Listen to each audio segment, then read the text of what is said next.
Jam hiire moɗon bandiraɓe duɗal ndulumaaji ndulumaaji naaɓe jarama on calminama calminali e ndam gille pasiragal en ngari jokkude bindanɗe men hande ko hoore biir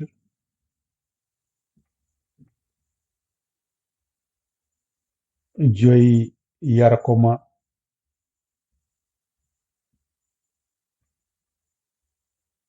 hitande 2024.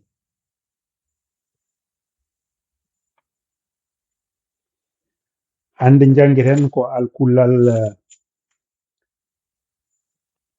p walla p walla p no paamirton p ko alkulal mumal ciddowal woni ko ngal ciddowal kada wawi tawde pewuji ɗiɗi ene deggodiri ha joni gonɗen koye jangde e mbaadi maagol ummorten koye alkulal peewen kijjande peewen e kelme e tafgo kongi kijjande tafgo kijjande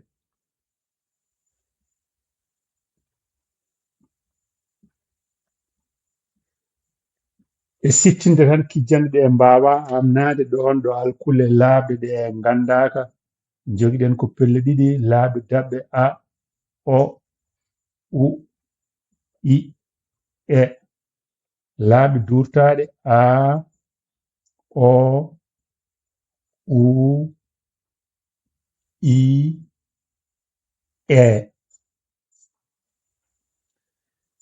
so tawi en mbaddi alkulal peungal e alkule laaɓde daɓɓe ɗe laaɓde alkulal pe ardo laaɓde daɓɓe ndewa hen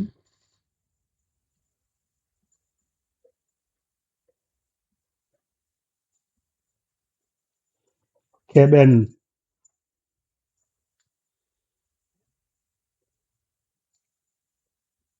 pa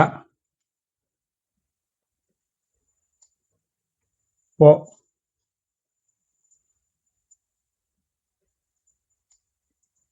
pu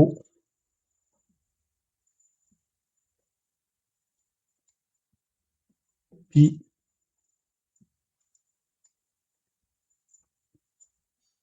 pe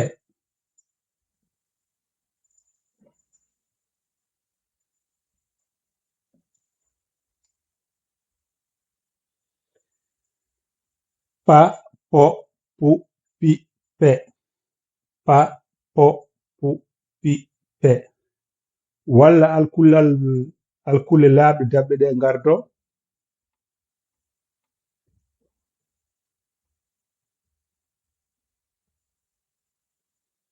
laaɓde daɓɓe ɗe gardo alkulal peungal rewa hen woni keɓen ap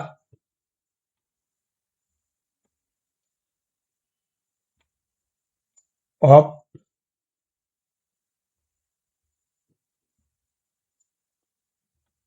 up ip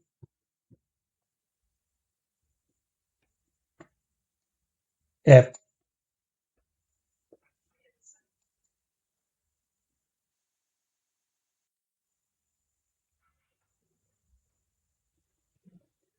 donc voilà hoore biir joyi yarkoma alkulal pe ko mumal ciddowal woni eɗen mbawi dañde alkulle ɗiɗi deggodira e nder helmere wotere tafgo kijjanɗe ko fawade alkule laaɓde ɗe pelle mum ɗiɗi laaɓde jaɓɓe laaɓde durtaɗe so tawi ko en baddi alkulal pe e alkulal laaɓɗe daɓɓe ɗe keɓen pa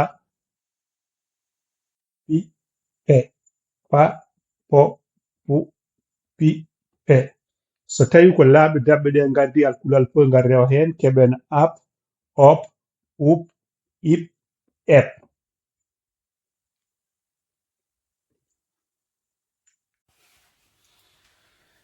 ha joni gonɗen koye alkulal pe mumal ciddowal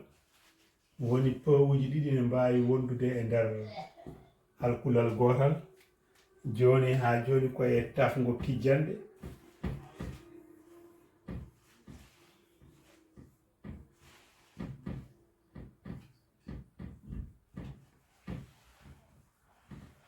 tafgo kijjanɗe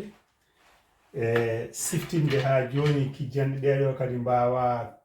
woodde tawa en kutoraki alkule laaɓe daɓɓe e durtaɗe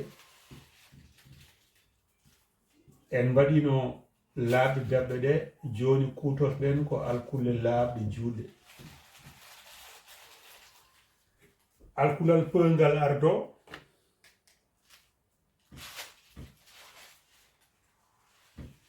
alkule laaɓe juuɗe ɗe ndewa hen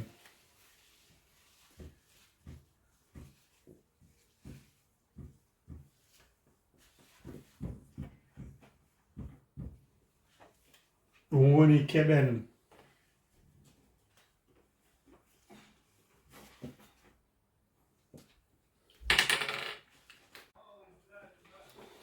joni noon paaɗen koye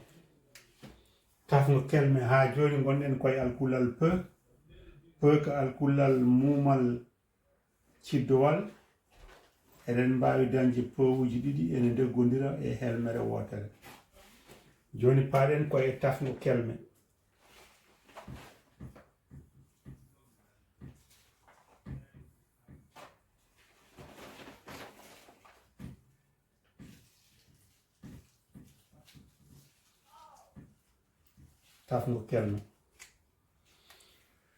tafgo kelme ko rendinde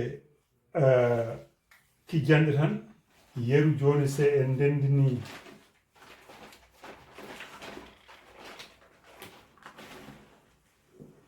po e li keɓen pooli paali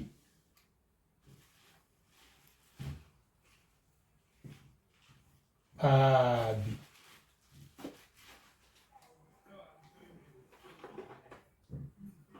paaɓi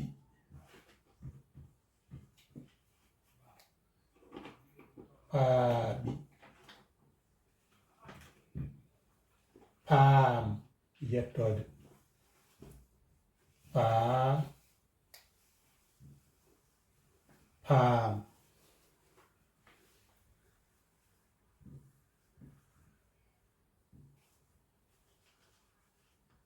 pucci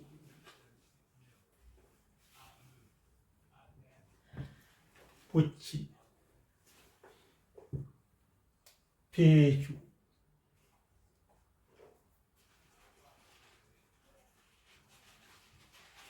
peecu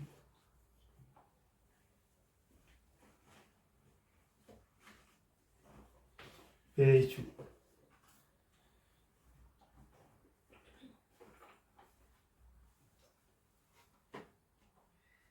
oppude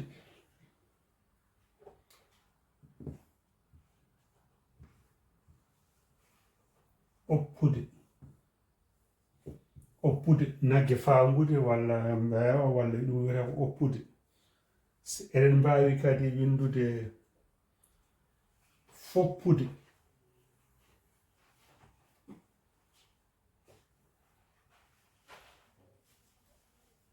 foppude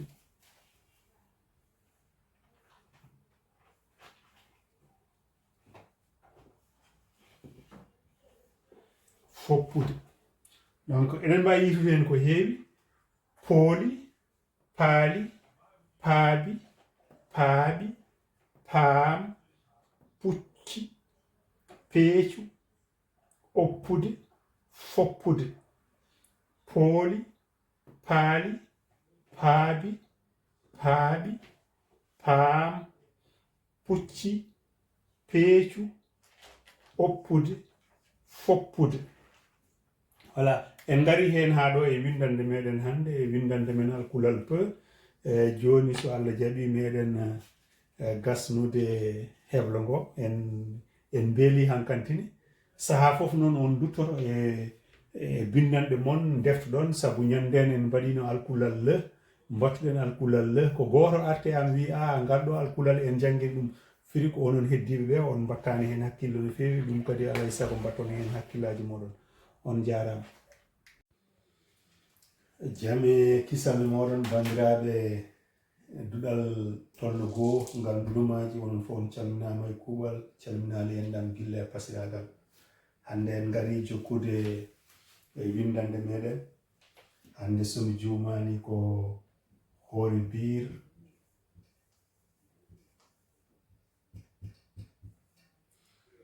ñande 12 yakkoma hitande 2022 cappuyɗi walla 12 mi anda yejiri. Voilà, en tout cas hoore biir. Hande jangiten ko alkulal ra walla ra. Alkulal ra ko alkulal mumal ngal siddata, woni ngal siddata ko en jiyata rawuji ɗiɗi ene deggodiri e nder helmere wotere.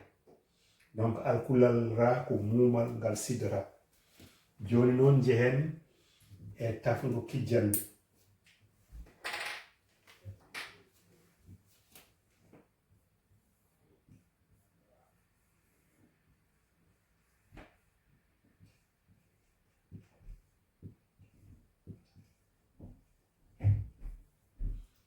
Eɗen gandi kam ko en mbawa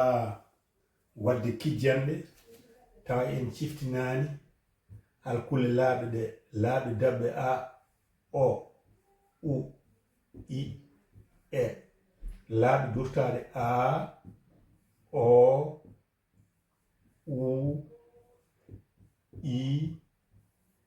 e. Taf kijjanɗe ko ƴettude alkulal rangal tan waddere ngal alkulle laaɓe ɗe sen mbaɗi rawo ardo laaɓe dabɓe ndewa hen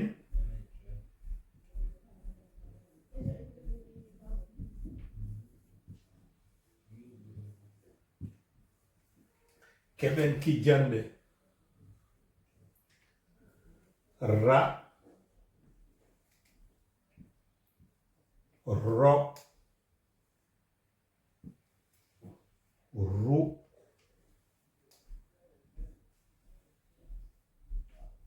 ri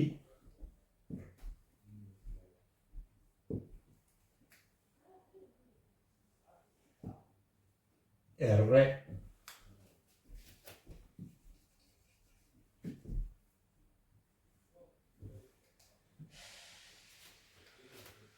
Walla laaɓe dabɓe ɗe gardo woni ra ro ru ri re, ra ro ru ri re. Walla laaɓe dabɓe ɗe gardo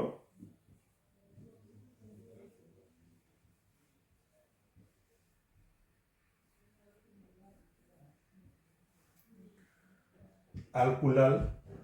rangal rewa hen. Ɗum woni keɓen ar or ur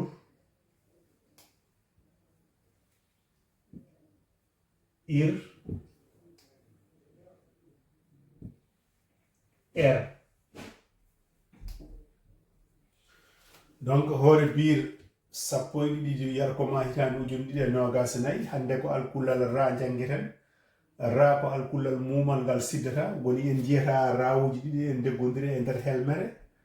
beele tafo kijjande ko alay saago ganden alkule laaɓe ɗe laaɓe dabɓe e laaɓe durtaɗe sen gardini alkulal ra laaɓi daɓɓe nde hen keɓen ra ro ru ri re ra ro ru ri re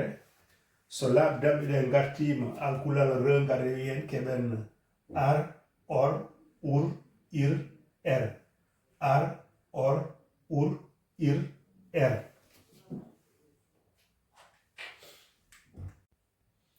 ha joni e jokkol windande men hoore biir sappo e ɗiɗi yara ko ma hitande ujune ɗiɗi e nogas nayi ñallal alkulal ra ko ngal mumal ngal siddata en jeyata rawuji ɗi e deggodiri tafno kijjanɗe e fawade e alkule laaɓi durtaɗe ko ɗeɗo donc ha joni alkulal ra ardo ɓeyden hen laaɓi juuɗe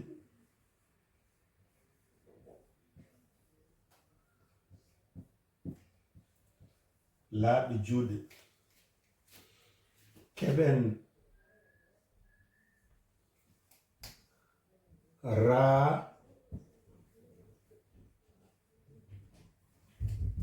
ro ru ri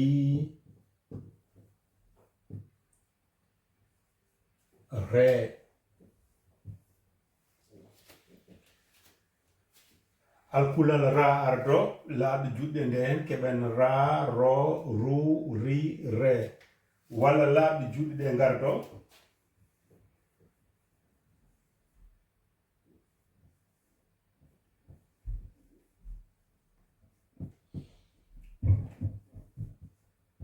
ɓeyden hen alkulal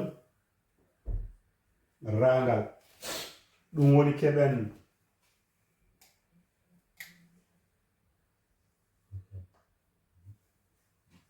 ar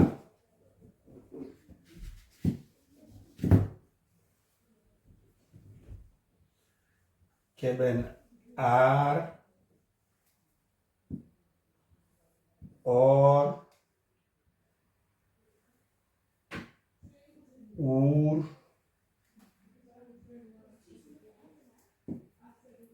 ir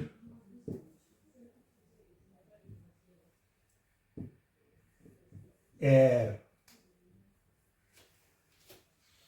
hoore biir nogas sappo e ɗiɗi yara ko ma hitande ujune ɗiɗi e nogas nayi ñallal alkulal re walla ra ko alkulal mumal ngal siddata en jiyata rawuji ɗiɗi en deggodiri e nder he windande wotere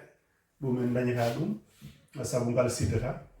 taw kijjanɗe faade alkule laaɓi juɗɗe ɗe alkulal ra ardo laaɓi juɗɗe ɗe ndewen hen keɓen ra ro ru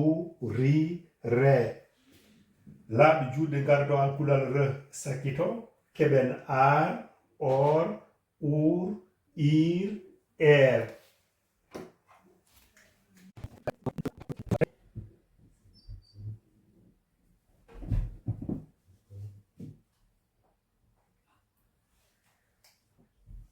rem remde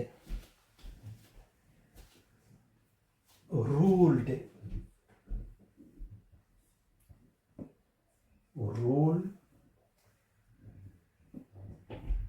ruulde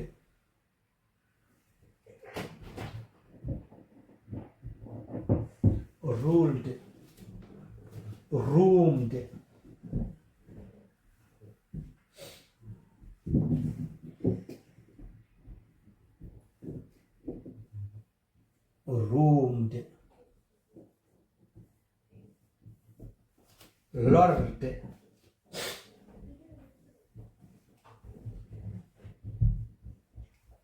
lorde voilà eɗen mbawi dañde hen ko heewi donc tafde kelme son jii ɗo fof ken janggoɗ ɗum boɗɗe bindi boɗeji ɗi ko ɗum woni windande men hannde mbiyen arde urde orde e ɗo paama toon to banggue tafgo kijjanɗe eɗen baflita souvent gardinen alkullal ngal walla ngal heetata ngal on jiiɗo joni ko or en janggin ɗum nane ar en janggi ur or ru en jangi walla or. Donc ɗo ko wiide arde, urde, orde, morde, furde, dorde, remde, ruulde, ruumde, lorde. Oɗon mbawi dañde hen konkuɗe kewɗi ɗi ganduɗa hande nde wonno machallah en gonɗo yiye tolno o oɗon mbawi dañde hen ko heewi. Oɗon mbawi yiide ko wayno gorle fof ene wawi hen jeeyede par ce que en jangi alkulal ge sen mbi joni gorle voilà arde, urde, orde, morde, furde, dorde, remde, ruulde, ruumde, lorde, gorle. siftindira hande ñamɗen ko alkulal re ko mumal ngal sidira en jiyata fof ala fof to jiyatan rewuji ɗi en takkodiri e nder helmere ko en mbaɗi tafgo kijjande en mbaɗi tafgo kelme ɗum ɗo woni tafgo kelme ɗum woni windande meɗen wattidide hande siftinde tan kadi enen jangue hen koye maadi koye mbaadi maagol ummade e alkulal faade kijjande faya e kelme e konngol ha joni gonɗen tan koye kelme voilà ɗum noon on mbiyama yo Allah rokku en hawrude hoore bir garowo so Allah jaaɓi.